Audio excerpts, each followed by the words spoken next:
Good evening. Good evening. It's a pleasure to be here in Jersey City, not too far from home. I know the last time I was supposed to be here, we had a small snowstorm that prevented us from meeting and coming together, but I'm glad that we found the opportunity to postpone or do it again because I was looking forward to coming to Jersey City. My father indeed came to the library often, as was stated, with Blue Arc and his jazz wordsmanship, as he would call it, the wordship. So it's a pleasure to be here. As a kid, I would venture back and forth. We called it Chill Town then, from Jersey City to Newark, as much as I could. Sometimes when I didn't supposed to be. When I was older, I found my way to St. Peter's over here to finish out my education before I became a principal. So Jersey City has some kind of role in my life as a child and as an adult. It was around this time, about 2 years ago, is when my father actually passed. In the hospital in Beth Israel, passing out literature telling people that his son was running for mayor. While he was in the hospital, my mother aggravated with him, trying to tell him, you got to get well. He's there trying to campaign so his son could become the mayor of the city. Just about 4 months after that, I actually became the mayor, the 40th mayor of the state's largest city. And I wish that he had the opportunity to be at the inauguration in front of New Jersey Performing Arts Center and all of that heat. It was a great day, not just for me and my family, but it was a great day for a lot of people, Newarkers, but a lot of folks that struggled in the city for a very, very long time in cities like Newark, early on trying to make America more democratic, or as I heard lately, somebody say, make America good. During that time period, when we talking about Martin Luther King, one of his last stops was Newark, New Jersey, and he visited my parents' home on Sterling Street then, and later on to a few of the schools, Malcolm X Shabazz, then called Southside High School, and then a short period after that, he was actually assassinated in Memphis, Tennessee. We know that part of the story, but he wound up in Newark before that, and there's a whole slew of people who was around then at that time, the Committee for Unified Newark, United Brothers, and all kinds of organizations of the such that organized in the city to make sure that Newark found its first black mayor, its first African-American mayor of a major city along the eastern seaboard. And that mayor, his name was Kenneth Allen Gibson. They were organizing around that time. I was just a baby at the time in 1970 when King Gibson became the mayor. I was born almost a year after the assassination of Martin Luther King. A year to date, I was born April 9th, he was assassinated April 4th. I was born April 9th, 1969, he was assassinated April 4th, 1968. I was born shortly after that, and in that turmoil is when we were electing or trying to elect the first African-American mayor of a major city. And around that time, there was the Black and Puerto Rican Convention that was also being organized in the city to make sure that actually took place, that we had an African-American mayor. And all of that was going on, and I was just a child, a newborn, an infant, growing up in an atmosphere, an environment of struggle, of organization, of community, a revolution, if you will, to change or democratize the city of Newark. Many people have forgotten those times. We're not too far away from them, but we've forgotten them like it was 200 years ago. 1970 is but a small portion of history up until today, but most of us operate like those times did not take place. My father struggled then, he struggled with King Gibson, and he struggled with Sharp James, and he continued to fight and struggle. And the irony of it all is that, his son actually became the mayor of that city. And I would say that things have not changed much since those times. People would argue that we've come a long way, and I would say we've come far, just not far enough. And people would argue that this is not, today is not what was happening during Jim Crow, and I would argue that that is actually not the case. That in fact, we're some 60 years after Brown versus Board of Education. Most black children are still segregated in African American schools throughout the country. In fact, 70% of African American children still go to school in majority African American schools or segregated schools, and even worse, they're not just segregated by race, they're now segregated by class. The first school that you read about in Baltimore that took to the streets when Freddie Gray was killed by the police was a school called Frederick Douglass Academy. And Frederick Douglass Academy was all over TV. I was on a plane, I remember, on CNN, listening to the crazy guy, was it Wolf, was his name, talk about what was going on in Baltimore at the time. And I saw Frederick Douglass Academy come across the screen. I said, you know, Frederick Douglass Academy is the school that Thurgood Marshall graduated from. The irony of that Thurgood Marshall was an alumnus of Frederick Douglass Academy, and if you don't know who Thurgood Marshall is, you probably should come to the library in the morning and not in the evening. If you went through the public school system and you don't know, then we have to have a little protest about what's going on in our public school system. And God forbid you're a lawyer and you don't know who Thurgood Marshall is, right? So Thurgood Marshall was one of the architects, him and Charles Hamilton Houston, of the Brown versus Board of Education cases, which desegregated supposedly public education in America. The irony of that is that the school that he graduated from, still some 60 years after Brown versus Board of Education, is 90% African American and 70% low income. And the real trauma of that is that it's just not that school. Actually, the 5 other schools around Frederick Douglass Academy share the same demographic. And even more troubling than that, if they ventured a little further north, you know, if they left Baltimore and went to Philly, they would have found the same thing. If they left Philly and went to Delaware, they would have found the same thing in Wilmington. If they left there and came up to New Jersey and hit Camden, they would have ran into the same thing. And went past Trenton, they would have saw it in Trenton. They would have went all the way up to Newark, and it would have been visible in Newark. And in Jersey City, the same exact thing is taking place. In fact, all over the country, our children are still segregated in these schools. So it makes us wonder, how far have we actually come some 60 years after Brown versus Board of Education, that our children are still concentrated in these schools and concentrated in poverty, concentrated by nationality, by race, by underemployment, and by hopelessness. These are our cities, and you know, as we struggle with these cities, as I struggle with the city of Newark, well, what I'm really struggling with is America's problems. And so they make us believe that we're struggling with problems that are just germane to where we are, so we don't find any unity in neighboring cities and neighboring towns. We think that things are just crazy in Jersey City, or whatever Channel 12 tells us over and over again 100 times a day, how hard, because they play the same thing over and over again, you know, and all of it is negative.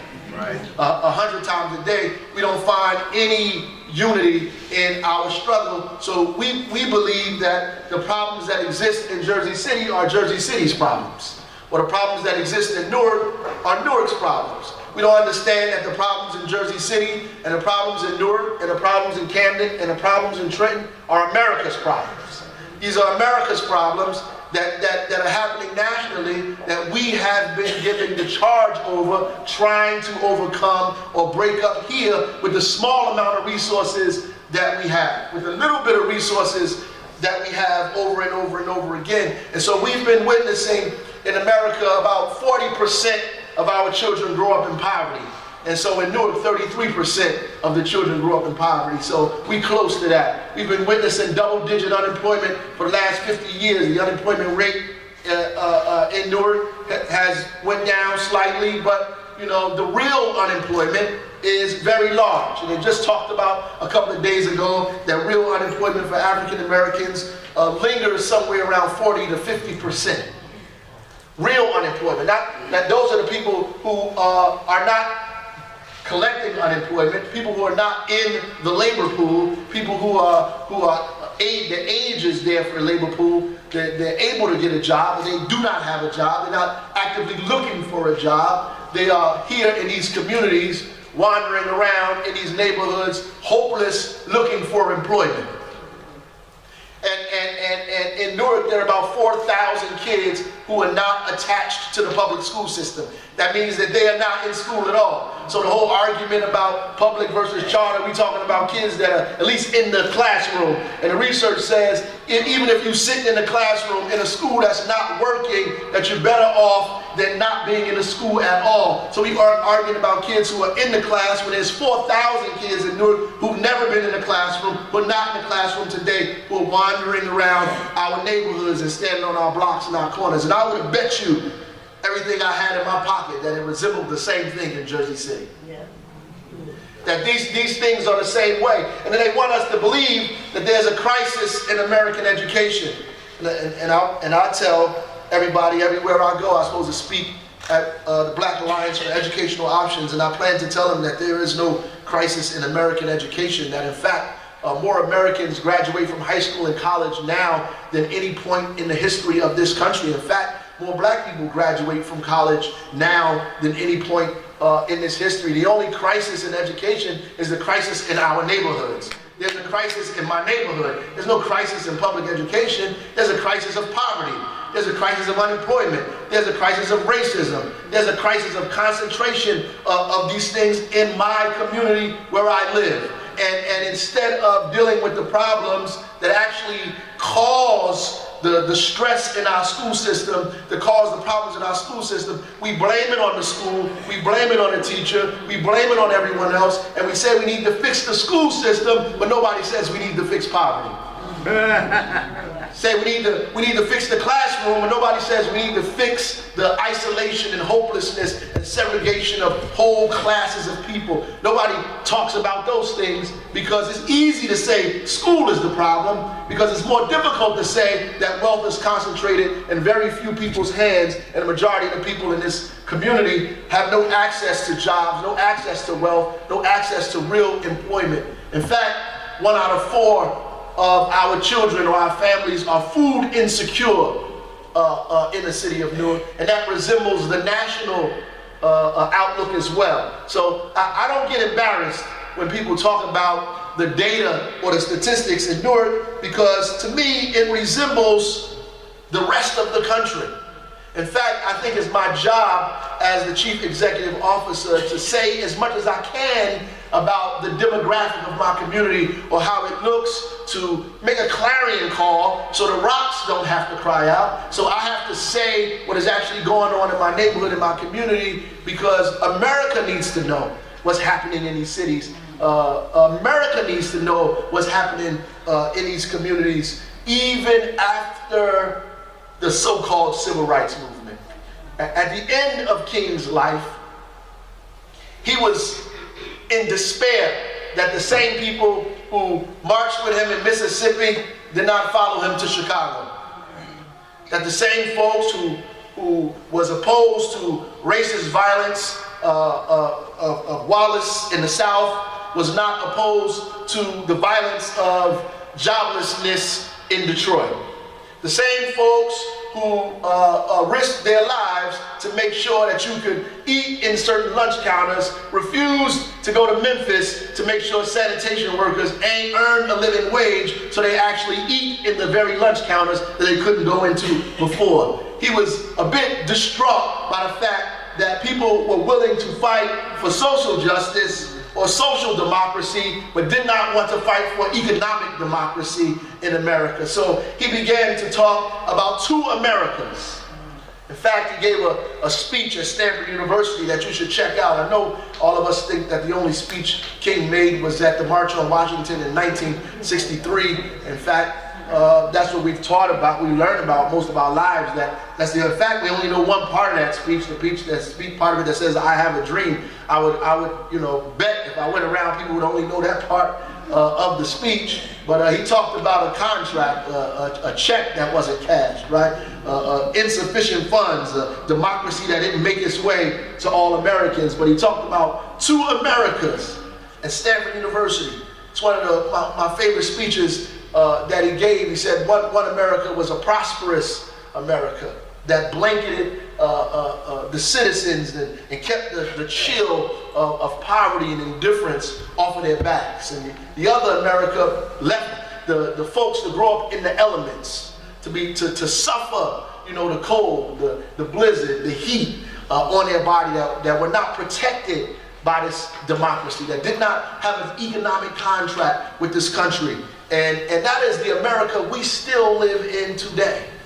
And I know people are afraid to talk about, that's why Bernie is getting so much discussion, because that's the America that people refuse to talk about, the America King identified. King said that there should be a guaranteed income. That's what he talked about. He said that we needed a guaranteed income. I don't know any elected official, anybody today, even the most conscious activist that I found on the street is talking about a guaranteed income. King, at the end of his life, said there should be a guaranteed income for all Americans, at least a foundation to keep people out of despair and homelessness in these communities. That's what Martin Luther King Jr. talked about. I know that's not what you learn when they had his face on the Miller highlight posters, when they was trying to teach us about Black History Month. It's probably two people we learned about, Martin Luther King and maybe a little bit about Rosa Parks, but we don't know really, and honestly, we don't know really anything about any of those people if we really think about who they were and what they were about in this country. Our kids are still today fighting, saying Black Lives Matter.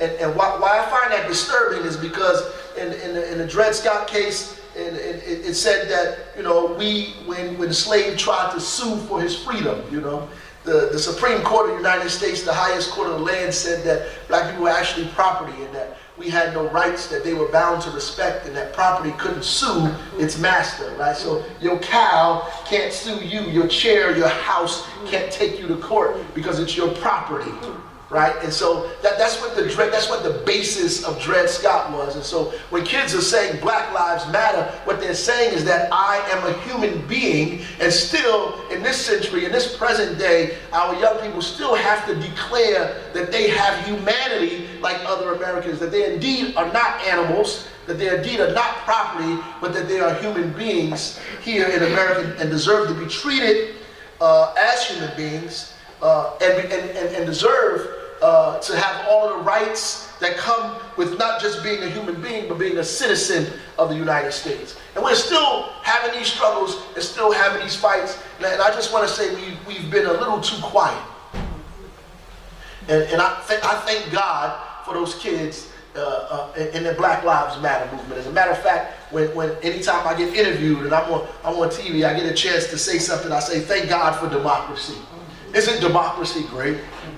Isn't America a great place? These kids get to, get on TV and be disruptive and talk about the things that they think are affecting their lives. This is what we learned in history class of what made America great. So I don't see how these kids are problematic. What they're doing is just in the tradition of fighting for democracy as any other American would do in the history of this country. It's a great thing that they're doing, as a matter of fact. So I think we have a lot of work to do. And as an elected official and as my job in terms of celebrating Martin Luther King, there's a lot of work for us to do, in fact. In fact, we cannot take the blame for the way that our community is doing. I just want us to begin there. There was a big red line drawn around Newark, so I just want to start with Newark. So maybe if I talk a little bit about Newark, maybe you can make some comparison to Jersey City a little bit, right? So, after World War II, there was a big red line drawn around my city. And people began to come back from the war, and there was something going on before that with FDR and the New Deal, right? And after that, after people began coming back from the war, but you have to understand that during that same time, Jim Crow was still alive and well in America. So we didn't get a New Deal, we didn't even get an Old Deal, so the New Deal didn't come to us. So they drew a line around, a circle around my city, which means you couldn't develop in the city. And the federal government subsidized housing in my neighborhoods, and they called it projects. And they concentrated people in these projects, in these high rises. In fact, Newark had more projects per capita than any other city in America, so we started calling it Brick City, right? Because it had more projects than any other city in America. So they concentrated us all on top of each other. No health care, no jobs, no training, just housing. It was an experiment, a project, if you will. And so they put us in those projects, and then they subsidized the suburbs. So what they did, they began building things like 78 and 280. They ran it right through the neighborhood of people in our community. They used eminent domain and took over people's homes, and they built roads and highways right through where they used to live at, and they subsidized housing in the suburbs, so they allow people to move to the suburbs and still have the opportunity to work in the city and take the wealth and go back to the suburb where they lived at and extract wealth from these neighborhoods and make the community less and less viable, more and more poor, and more difficult. They took all of the wealth, all of the resources. You have to understand that America's GDP is created in its cities.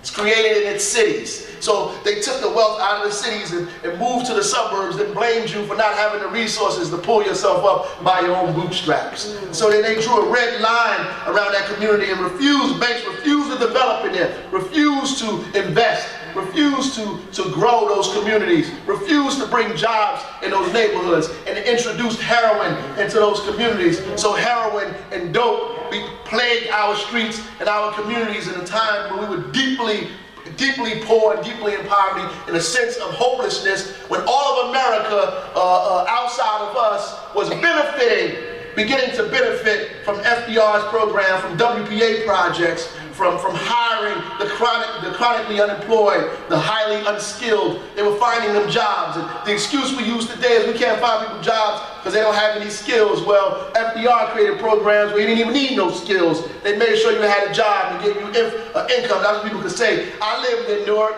My family came here and we was poor. Then we moved to the suburbs, we rich, and my son is a doctor now, my daughter is a lawyer now, and then you feel inadequate and inappropriate and insecure because they gave these people subsidies to do these things in these communities, and they left you to fend for yourself in these neighborhoods, in these communities alone.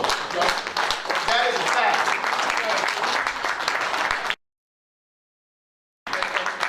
And that's called redlining. And maybe you should look it up so you don't say the mayor came to Jersey City and made something up. It's called redlining. And they drew that red line around our neighborhood and said, this is, no money goes here, right? So now, you know, after they subsidized the removal of hundreds and hundreds of people, they told us, you know, when I was in college, I used to believe that people left Newark because of the rebellion. That they got scared and they left the city. Well, I'm gonna tell you that people were leaving already. They were being subsidized, and though the rebellion was just the straw that broke the camel's back, right? That was just the nail in the coffin. They said, oh, we really gotta get out of this place now, right? And so now everywhere I go in the city, everywhere I go in the state of New Jersey, you know, I meet at least 2 people that's from Newark. You know, they used to be from Newark. You know, they tell me how their family grew up in Newark, and Newark is this, and Newark is that, but they left. And they're not there anymore. We left it to you, and they look and you watch Channel 12 and 7 and say, see what them people have done to my city. See what them people have done to my city. No, the banks did that. Federal policy did that. State guidelines did that. This is what drove not just our cities, but our schools. Because schools were funded by property tax. Before Adler versus Burke, they still funded by property tax because they have not paid us through Adler versus Burke the money that the Supreme Court said they should pay these schools because it's unconstitutional to fund education through property taxes, especially when most of the people don't own any property in the first place. 70% of the people that live in my city rent. So they don't own their homes in the first place. So the property taxes are not the same, especially also in a city where 3/4 of the people don't pay any property tax whatsoever. So if the schools were funded by property tax and everybody began to leave, and the value went down, and the property values and everything began to plummet, so did the finances and the resources that were going to these schools. And so our schools resemble the way our neighborhoods were being treated, not just because, you know, it was horrible people in there, but because the bottom fell out purposefully. Not by accident, on purpose. So now the reverse is happening. People have found out that they want to live in a city.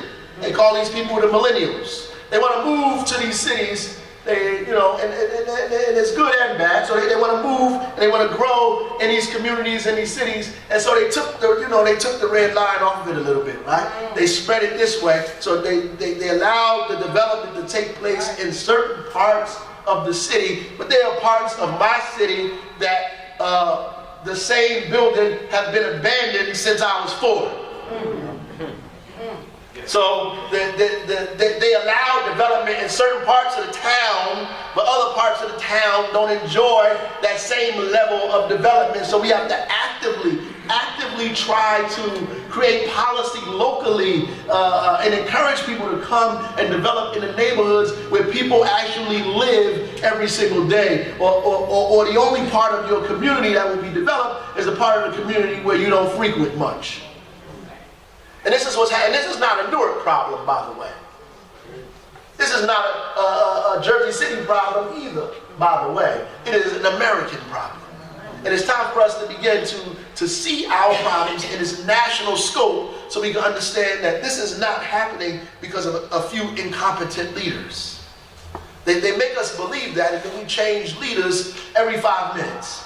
We get angry and we get rid of them, and we never get into the root of why our communities are in the shape that they're in. We never have the real discussion about how we transfer power and wealth into the neighborhoods and how we make our communities better than they are. And so we struggle with one another. Sometimes we struggle with one another as a distraction, and other people get us to struggle with one another.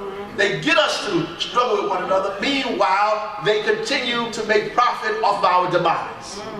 They continue to grow off of our isolation, of our anger. And because we're not clear as to why we're angry at everyone. And because we don't understand what the root of our problem is, everything becomes a problem. And because our kids can't figure out how they got in this situation, why their mama is unemployed, why they haven't had a job, generational unemployment, they ain't working, their daddy ain't working, his daddy ain't working, and why this has been happening for years, they figure that work is not in their future.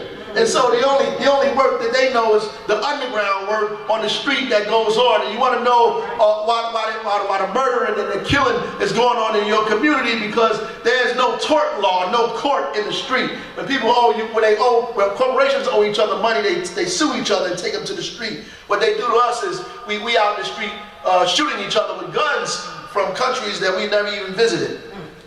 Our kids got Russian AKs and Chinese-made assault rifles and choppers and Israeli Uzis and places they can't even pronounce, cities they never even went to. It's quicker for them to get a gun than a decent loaf of bread, quicker for them to get a Russian assault rifle than to get a decent loaf of bread or milk or a fresh piece of fruit even. It's easier to get that than a diploma, easier to get your hands on illegal drugs than it is on a high school diploma, a college degree. It becomes easier for them and become more accessible to you, so the floodgates is open. Somebody has allowed, because you ain't grown no drugs down the street from where you live. There's no poppy seed fields around the corner from your house. There's no gun manufacturers in your neighborhood. Matter of fact, there ain't even no gun store in Jersey City at all.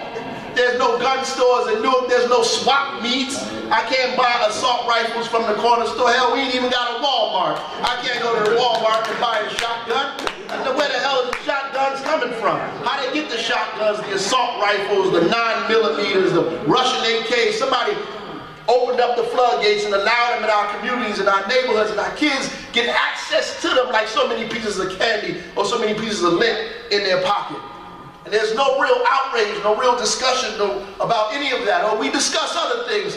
We don't discuss how our kids get their hands on these guns. That's why it's easier for people in other neighborhoods to say they oppose the gun laws.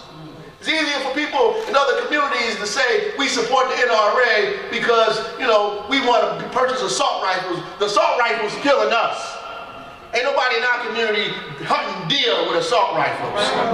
Right. So we argue again. We argue for gun control because we trying to save our babies' lives. It's that simple for us. It's clear mathematics for us. Our kids are dying from guns that they don't have access to if it was not for these corridors that allow them to bring guns into our community and the drugs that follow them.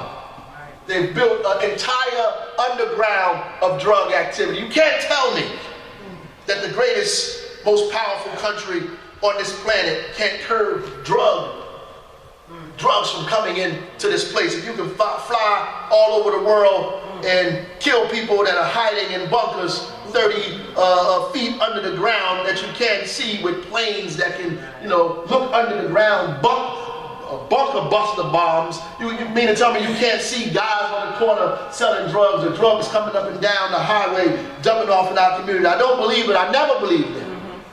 I never believed it. And the reality is, if we love King, then we have to speak up. Because many of us just love King on his birthday. We don't know him no other time than that. We just love King when it's appropriate. During Black History Month, when the newspaper allows us to like him, when our job gives us programs, a day off, when we can celebrate his name, when everybody can sing Kumbaya and hold hands and talk about how great of a man King was. That's the only time when we can talk about King. But if you love King, you struggle for the same way King struggled. King was courageous. He wasn't just brilliant, he was courageous. He fought at times and in periods where it wasn't popular. He didn't just do or go along to get along. He spoke out and spoke up when it was necessary. And sometimes, you know, he paid for it. You know, he paid for it. And the great thing about struggle that I always like to remember the hopeful side of it, because I don't want us to feel like when we struggle that, you know, ultimately the price we're going to have to pay is death. But we should be willing to pay the ultimate price for the things that we believe in. You know, when King was arrested in Birmingham, the only thing that he had was his Bible. And you know they take your property when you get locked up, right? So they took his Bible. They took his Bible when he was in jail in Birmingham. And the beautiful thing about that is when you know, Barack Obama became the president of the United States, they swore him in on the very same Bible that they took from King in Birmingham. And that just told me that God is on the side of the righteous, right? That ultimately that same Bible that wound up in jail with King made its way through Jim Crow, made its way through Jim Crow, through his assassination, all the way up to present day, to when Barack Obama became the president. I bet when that jailer was taking King's Bible in Birmingham, he didn't know that it would wind up in the White House on the president's hand. I bet when they were cursing King out and calling him all kind of names and throwing him in the jail and taking his Bible away, they didn't know that Bible would make its way to the most powerful place on the planet. That God said, you did this now, but I'm going to fix you later. That Barack Obama put his hand up and the other hand on the Bible and swore in to become the first African American president of this country on the very same Bible that was taken from Martin Luther King when he was arrested.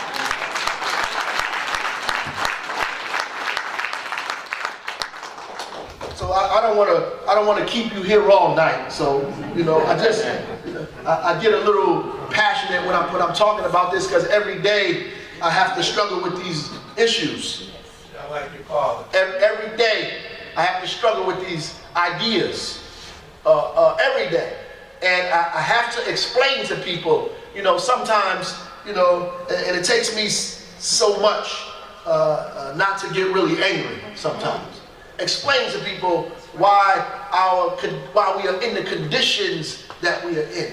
And some of these people that I talk to look like me. And I have to explain to them why we're in these conditions and what our role and responsibility is here as elected officials. I have to remind people that Medgar Evers didn't die in his wife's arms on his lawn in Mississippi so you could be the first Negro in charge of anything. That people weren't killed or murdered, on their way home from the Selma to Montgomery March just so you could walk around with a title. Nobody got beat up and hurt just for you as an individual. It was done for us as a collective, right? So that we all benefit from democracy, not just you. Like nobody benefited for your seat. Like nobody got hurt just for King is not dead. Didn't get shot in Memphis on a balcony so I could be the mayor of the city. He got killed in a balcony on Memphis so I could change the community of Newark where I was born and raised. My father didn't die in Beth Israel Hospital.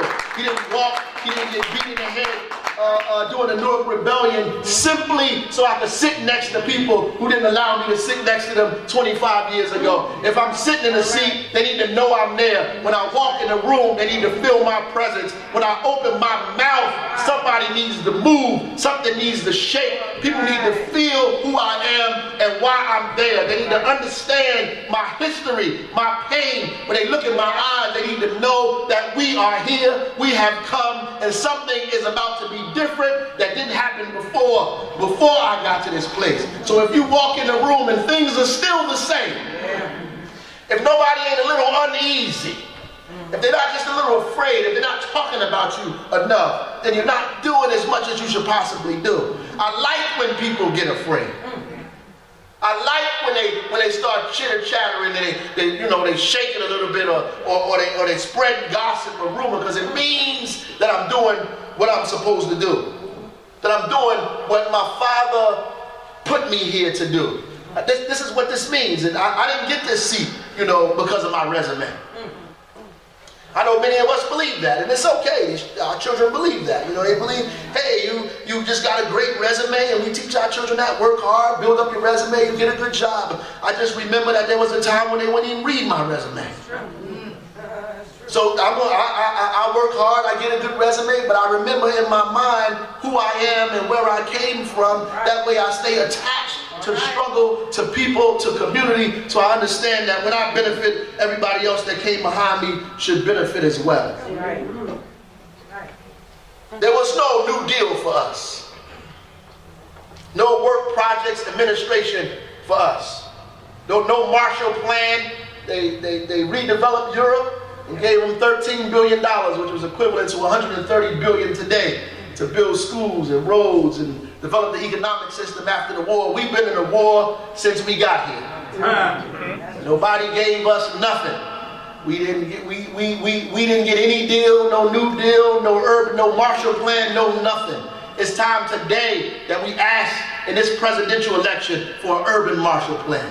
It's time that they spend billions of dollars on jobs and infrastructure, job training for our children, and building new schools. Our kids go to schools that were built in 1890 and 1865 and 1900. We need new buildings and new schools. We need training for our babies. We need infrastructure, build new roads and water and sewage and new hospitals. We need all of these things now, and we need money for these things. And don't be afraid to say that we need money in these communities. I'm never afraid to say that, well, you people want welfare. You owe me everything that I get. I want welfare, farm subsidy, whatever you got. I want to have it. I want Social Security, my pension, I want everything. You don't got enough money to pay me that everything that we lost on our journey here and our stay in this country. It ain't enough money in the United States Treasury to pay our families for what we've lost and what we're still losing in these cities all over America. We deserve every piece of thing that we get, every penny, every dime. People say we want a handout. Ain't no handout, it's what you owe me.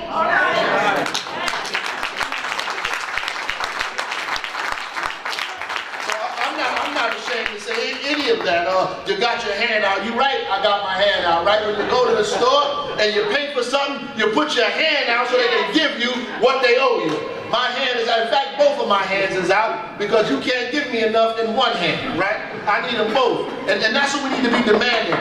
In the form of reparations, we need to be demanding an urban Marshall Plan for them to invest in our communities because of redlining, for them to employ our people because of segregation and Jim Crow, to take care of our mothers and our grandmothers because they're growing up, because they're raising our children and our grandchildren in single-headed households, because there's more African American men in jail today than it was at the height of slavery in 1860.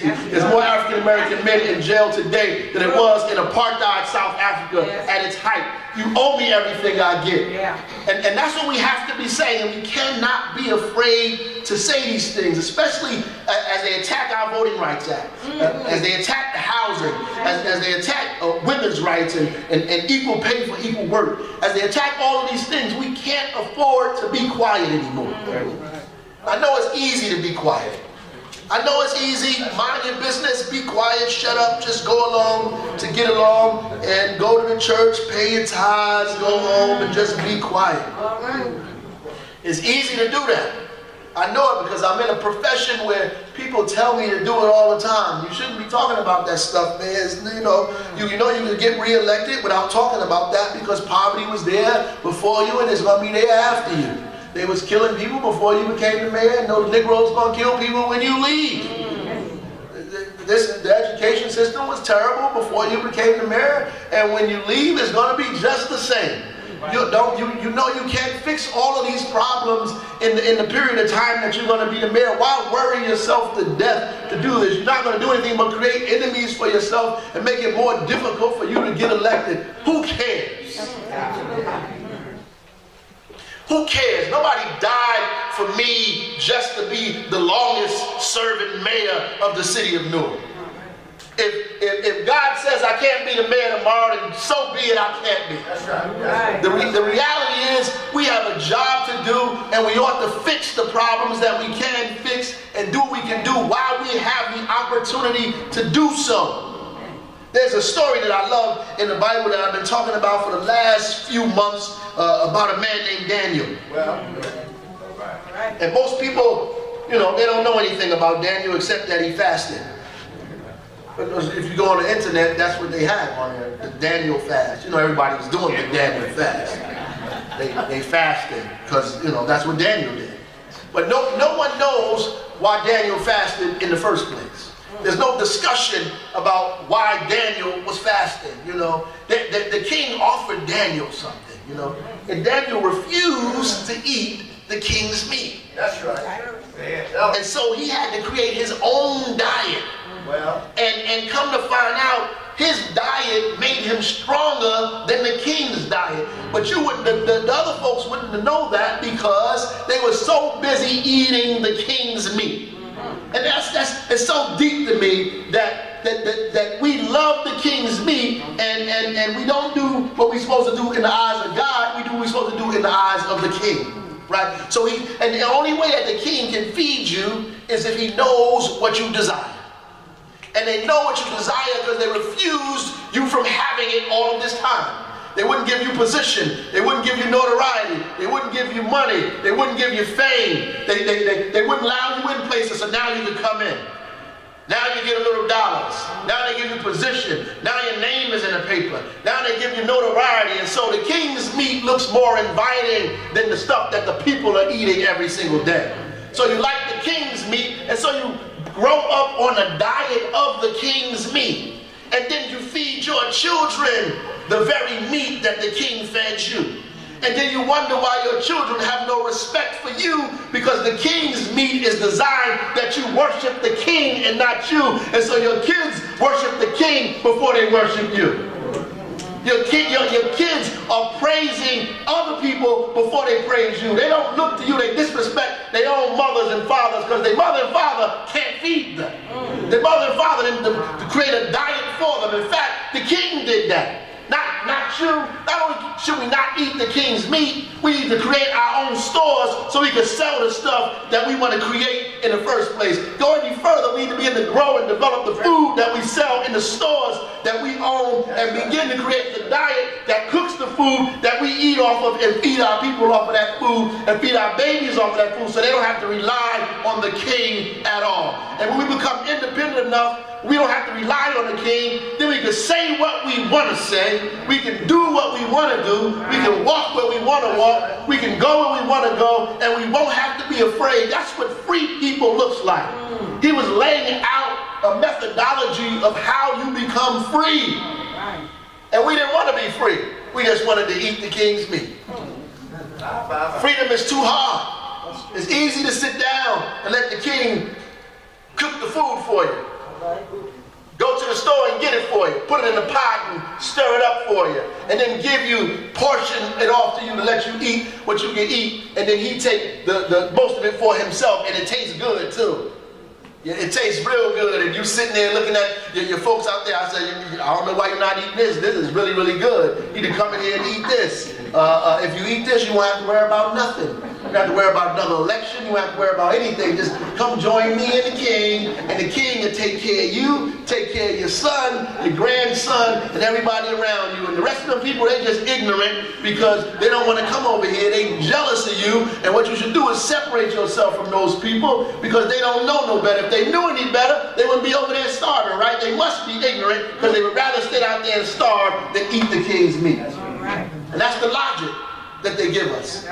And so Daniel was smart enough to know that he shouldn't eat the king's meat, but then again he wasn't going to starve. That he was going to create a diet of his own. And he was going to get strong off of his own diet and his own food. And it's time for us to do what Daniel did. To create our own diet. Eat that food that we develop for ourselves and feed our children off of that food and make them strong and proud the same way your mothers and fathers made you strong and proud. I grew up on my mama's food. All right. Not off the king's food. All right. I ate what my mama fed me in her kitchen, in her house, with her hands. I ate that food. And that food fed me, not just physical food. We're talking about spiritual and mental food as well. Because that's the real food. The king's food just doesn't come in material form. It comes in form of education. It comes in form of spirit. It comes in the form of news and TV. It comes in the form of all of those things. And when you consume all of that, the enemy becomes you.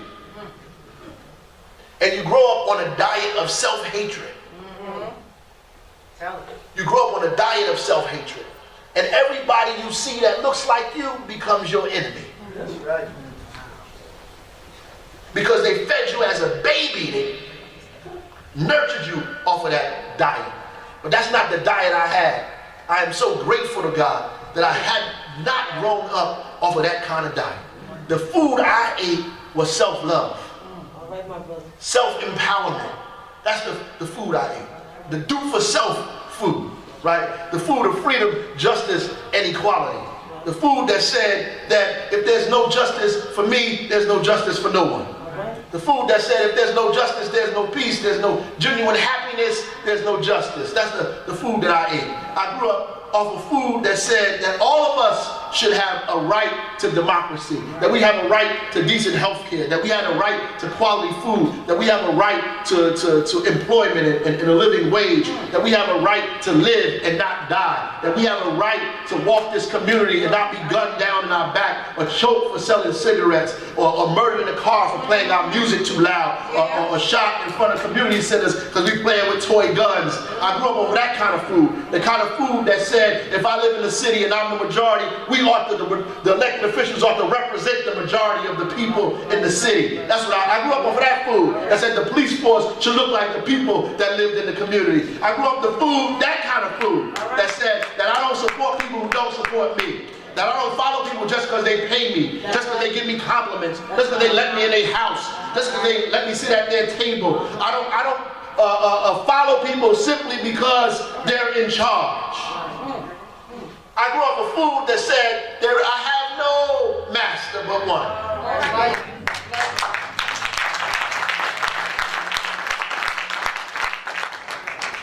That's why I didn't understand my discussion with Christy. He kept saying that we want to pick your superintendent. Which one of the superintendents do you want? Man. And You know, some people in the community didn't understand why I didn't engage him or fight with him about which superintendent that we got. Because I grew up in a place that said slavery was wrong no matter who your master was. I don't care if the master beat you or if the master fed you and let you dance the jig in front of his house on the porch. A master is a master, whether it's a good one or a bad one. I don't want no master. I want to be free. And the only thing I need is to be able to be in control of my own schools. I don't want you in charge of them, and I don't want you to pick no superintendent. Until we get to that day, then I don't even want to have a conversation about who the superintendent is. I want to have a conversation about how I control my own destiny, how I control my own schools. I want my babies to know that we did this ourselves, that even if it's broke, it's mine, and I have a right to fix it on my own. Even if it don't work, I have the ability to try to make it work myself. I don't got to call you to come in and fix nothing or build nothing for me and take the credit for it. Give me what's mine, what belongs to me, and let me and my people in my community fix it and build it. If we fall, damn it, we fall, but we get back up each time we fall. That's what I'm happy about every single day, that each day I get to wake up and have different mistakes and not the same ones again. I'm a human being just like everyone else. Y'all making mistakes in training. We're going to make some in Newark. But we get a right to fix our own mistakes. I don't care how many mistakes we make. We can make 10, 20, 30 mistakes, but they're our own mistakes. God gave me the same authority, the same mind, the same power, the same heart, the same hands, the same muscles to try and struggle and grow and build just like He gave you. And when you make a mistake, you don't turn the state over to some other state. When you make a mistake in the state of New Jersey, the federal government not coming in here and getting rid of you and saying we're going to run it. There's some mistakes made in Newark, and damn it, we're going to fix our own mistakes in our own city, because the city and stuff belongs to us. Don't make you believe that you're inferior because you make mistakes, because you fall down. I don't know human being that have never failed. God has given us the ability to fall, but also the ability to get back up. If you fall down, maybe you should fall on your back, because if you fall on your back, you can look up. And if you can look up, you can get up. If you can get up, you can walk away. That's exactly what we need in the city of Newark, and we're going to continue to fight for that. So I don't know how long. I don't know how long. How long we have or how long it's going to take, I don't know how long. I didn't get it to count how long. I don't know. All I know is today. All I know is this minute, this second, this moment that we have in history. And I am so grateful to God for the moment that He has given me, this time period today, this right now. And we get to struggle as hard as we can in this moment in history to make as much change as we possibly can, so we pass the baton off, that history tells the story correctly and treats us kindly, and say that we were on the side of right. No matter what happened, you will never put me on the side of those who oppose the people, and I will be on the side of right. So when the story is told about King, some 50, 60 years after he walked this planet and did the things he did, people are celebrating him all over the world. The very people who plotted to destroy him are forced to take a day off on his birthday.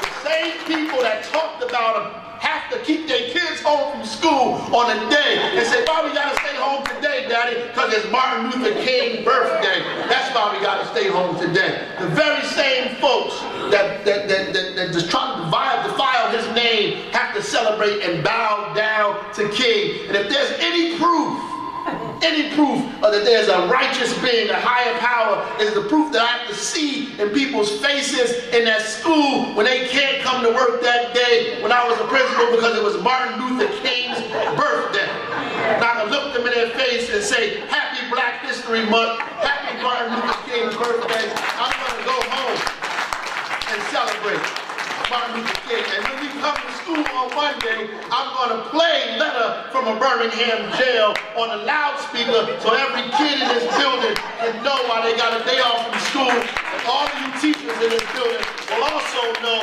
that you have to celebrate Martin Luther King despite what you feel, despite what you think. King is why America is even more democratic today than it has ever been. If King didn't exist, Barack Obama wouldn't exist. And that is a fact. So I thank you for having me, Jersey City.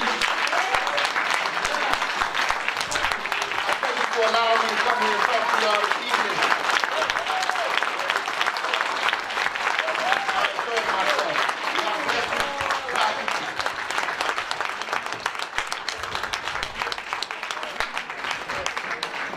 thank you very much for being here and hearing the message from Mayor Ross Baraka. And if I am allowed to say, the apple did not fall far from the tree.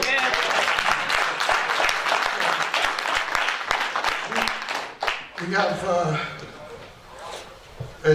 award of appreciation for Mayor Ross Baraka for all the work he's done and the strength and energy and spiritual power and knowledge that he brings to our community and his community, which is one community. And that, so I love the part where he's talking about the tale of two cities. And Jersey City is definitely the tale of two cities. Yes, it is. And I think anybody that lives here knows this. And everything that Ross said strikes right at home. I think we all know the truth and the facts behind his message.